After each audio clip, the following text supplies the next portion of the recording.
பாரியா இங்க வந்து அனுப்பிச்சுக்கிறாங்களே, இதுக்காக தான் நான் வரமாட்டேன்னு சொன்னேன். வா போலாம். வெளியிலே சண்டை போடுறவங்க உள்ள வந்து சண்டை போட மாட்டாங்களா? அங்க பாருங்க, படம் வேற சண்டை போடுறாங்க.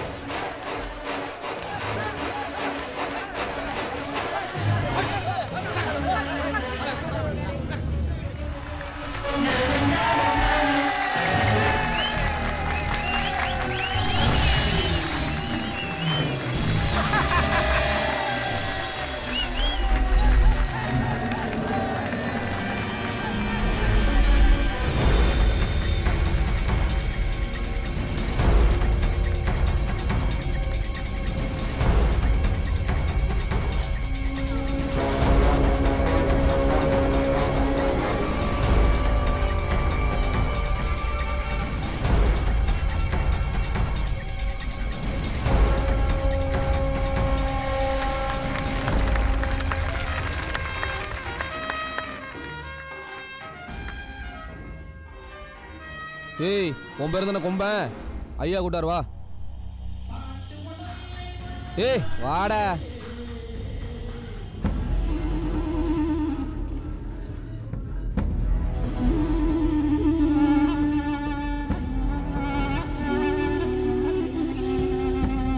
ஐயா, இவன் தான் கொம்பன். நீ தான் குளத்தூர் இன்ஸ்பெக்டர் அடிச்சுட்டு உள்ள வந்தோனா, உன் சேட்டெல்லாம் வெளியே வச்சுக்கோ. உள்ள காட்டின உன் கெண்ட நரம்ப அத்து விட்டுறேன் பார்த்துக்கோ.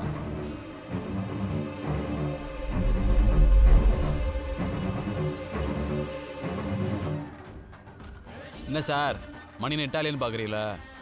8 மணிக்கு ஆகாது, இப்போ கட்டாகும்.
என்னண்ணே பார்க்குற, இந்த மாதிரி விளையாட்டுலாம் நான் சின்ன வயசுலேயே விளாண்டேன். உன் நல்ல நேரம் நான் எங்கள் ஆத்தா மேலே சத்தியம் பண்ணியிருக்கேன். இன்னொரு தடவை என் மாமனை தொட நினச்ச, நாளை காலையில் உன் மாமன் உயிரோடு இருக்க மாட்டான்.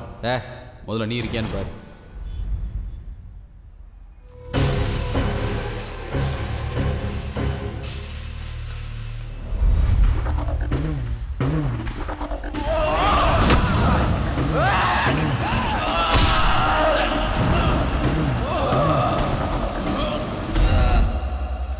என்னண்ணே நீயே, நாம குண்டை மக்களை போட உள்ள வந்தா நீ தேவையில்லாமல் ரிஸ்க் எடுத்து அந்த கொம்பனை காப்பாற்றி விட்ருக்க. இந்த கொம்பனை வச்சு தாண்டா குண்டை மக்களை கருவ இருக்கணும். அதுக்காண்டி தான் அவனுக்கு உதவி செஞ்சேன்.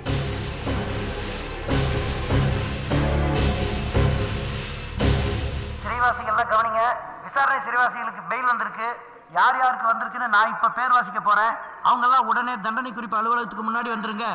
நம்பர் 1 ஐயனார், தகப்பனார் பெயர் நிறைப்பாண்டி. நம்பர் 2 முத்துக்காலை, தகப்பனார் பெயர் குண்டன் ராமசாமி. நம்பர் 3 சந்தனக்காலை, தகப்பனார் பெயர் குண்டன் ராமசாமி. 4 என்னண்ணா நீ எங்களை உள்ள வர வச்சுட்டு ஜாமீனில் நீ மட்டும் வெளியே போகிற? ஏய், உங்கள் அண்ணன் ஒன்றும் ஜாமீன் கேட்கல, நான் தான் வாங்கி விட்டேன்.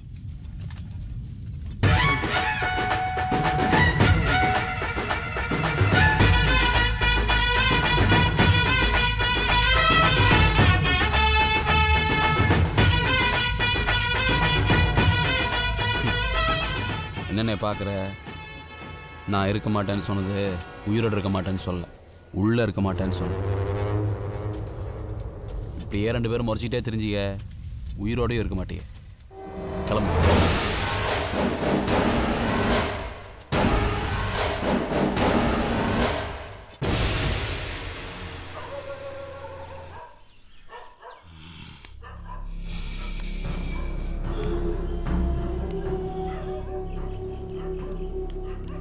யோ, உன் கையெழுத்துல எப்படி அவன் ஜாமீன் எடுத்தான்? சிவில் கேஸ்னா தான் என் கையெழுத்து இல்லாமல் ஜாமீன் எடுக்க முடியாது. இது கிரிமினல் கேஸ். யாரை யார் வேணாலும் ஜாமீன் எடுக்கலாம். அதுவும் இல்லாமல் அந்த ஜட்ஜு கொம்பை மாமனுக்கு ரொம்ப தெரிஞ்சவன். அண்ணே, அவன் எப்படி உன்னை ஜாமீன் எடுத்தானோ அதே மாதிரி அவனை ஜாமீன் எடுத்து ரோட்ல வச்சு போடுவேண்ணே. போட்டுருவேன். போட்டுருவியா? கேஸ் கொடுத்த நம்மளே அவன் ஜாமீன் எடுக்க வைக்கிறான். அவன் அவ்வளோ சாதாரணமாக போட்டுருவியா? போடணும். அவனை ஜாமீன நான் கேட்டேங்கிறக்காண்டி முத்துக்காலைக்கும் அவன் தம்பிக்கும் ஜாமீன் கொடுத்ததுக்கு ரொம்ப நன்றி. எந்திரி முதல்ல, எந்திரி. அன்னைக்கு என்னமோ கல்யாணத்துல பெரிய வெங்கன கிட்டா இந்த கொம்பேன் பெத்த ஆத்தா காலில் தவிர வேறு யாரு காலில் விழுக மாட்டேன்னு வீராப்பா பேசினேன். இப்போ என் காலையில் 1/2 மணி நேரம் விழுந்து கிடக்குறேன். அன்றைக்கி என் மாமன் காலில் விழ மட்டும்தான் சார் சொன்னேன். இன்றைக்கி என் மாமனுக்காண்டி தான் சார் விழுது. ரொம்ப நன்றி சார்.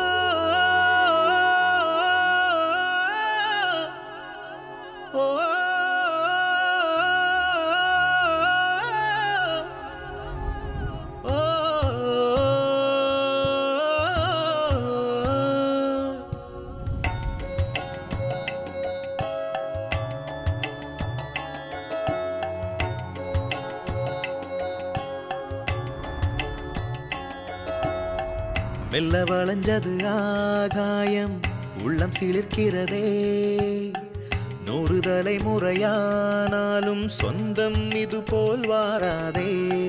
வம்பில் ஜெயித்திடுமோர் வீரம் அன்பில் ஜெயிக்கிறதே. தொப்புள் கொடியின் பூவாசம் தாலி கொடியில் தந்தானே. கீறி பார்த்த முள்தானே நீதி முள்ளா நின்னானே. காயமெல்லாம் மாயமாகி பூக்களாகுதே. மெல்ல வளைஞ்சது ஆகாயம், உள்ளம் சிலிர்க்கிறதே. 100 தலைமுறையானாலும் சொந்தம் இது போல் வாராதே. என்னதா தளத்தி வேலைக்கு மறுமொழிக்கு துணிமணி எடுக்க போனோம்ல, நிம்பாட்டில் துவச்சிக்கிட்டு இருக்கேன். இந்தாருப்பா, இது எனக்கு, இது உமக்கு. கையை நீட்டும். இது எதுக்கு? இனிமே தலை தீபாவளிக்கு மருமக மாதிரிதான் மாமனாருக்கு ட்ரெஸ் எடுக்கணுமா, மோதிரம் போடணுமா. இது நான் சொல்லல, உமர் மர்மம் சொன்னது. என்னமோ தான், உன் புருஷன் வச்சா குடுமையா இருக்கு, அடிச்சா மொட்டையா இருக்கு.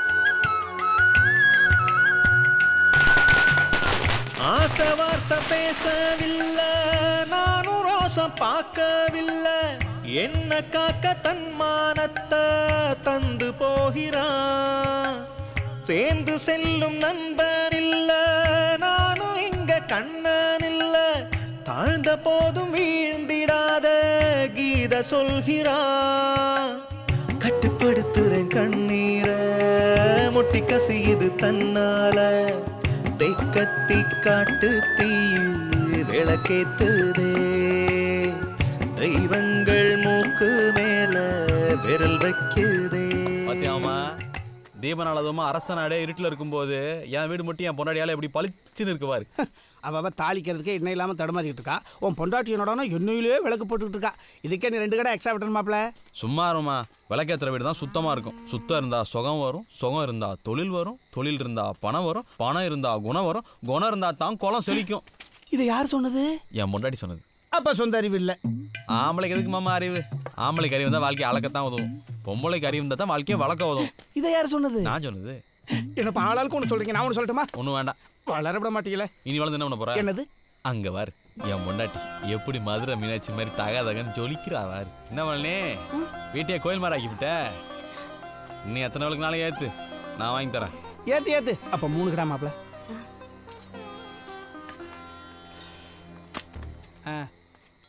ஏண்டா காலகாலத்துல நீயும் ஒரு கல்யாணத்தை பண்ணியிருந்தீன்னா உனக்கும் ஒரு பொண்டாட்டி உள்ளான்னு இருந்திருக்கும்ல. இந்த பாருக்கா, பொண்டாட்டி இல்லைன்னு வேணா சொல்லு, புள்ள இல்லைன்னு சொல்லாத. அதுக்கு தான் என் மாப்பிள்ள இருக்கால.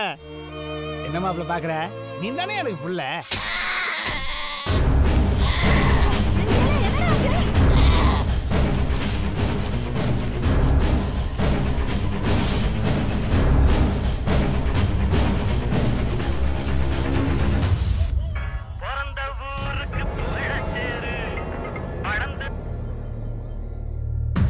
என்ன கொம்பா, நீ ஆசையா வளர்த்த கடை துண்டா கிடக்கா? இந்த வெட்டு தான் உன் வீட்டுக்கு பிள்ளையார் சொல்லி. இதே மாதிரி தான் உன் மாமனை கிடப்பான், நீயும் கிடப்ப.